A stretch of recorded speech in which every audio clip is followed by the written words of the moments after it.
Rangareddy district నంద్యాం mandal Rangpur village లో మల్లన్న చెరువులో ఒక విషాదమైన ఘటన చోటు చేసుకుంది. ఈ చెరువులో డాన్సింగ్ తాండకి చెందిన భాస్కర్ అనే వ్యక్తి మంగళవారం ఉదయం ఇంట్లో వాళ్ళకి చెప్పి చేపల వేటకు వెళ్ళాడు. వాళ్ళ అమ్మకి భార్యకి చెప్పి మరి చేపలు తెస్తా అని ఇంట్లో వారికి చెప్పి మరి చేపల వేటకు వెళ్ళాడు. ఉదయం వెళ్ళిన కొడుకు రాత్రైనా తిరిగి రాలేడు.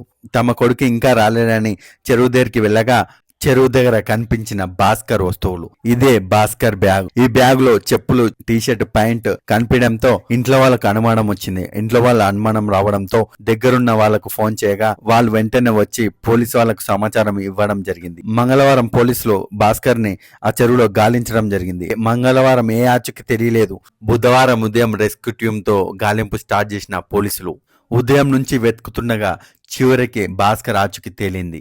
భాస్కర్ ఈ చెరువులోనే శవమై తేలాడు. మధ్యాహ్నం 12:30కు భాస్కర్ ఆచూకీ బయటపడ్డది. బాధాకరమైన విషయం ఏంటంటే భాస్కర్ కి పెళ్ళైంది, 2 పిల్లలు, ఒక పాప ఒక బాబు. మళ్ళీ ఇంకా వైఫ్ ప్రెగ్నెంట్ తో ఉంది. వాళ్ళమ్మ బోరున ఏడుస్తుంది. ఇలాంటి బాధ ఏ తల్లికి ఏ వైఫ్ కి రాకూడదు. ఏ పిల్లలకు ఇలాంటి నష్టం జరగకూడదు.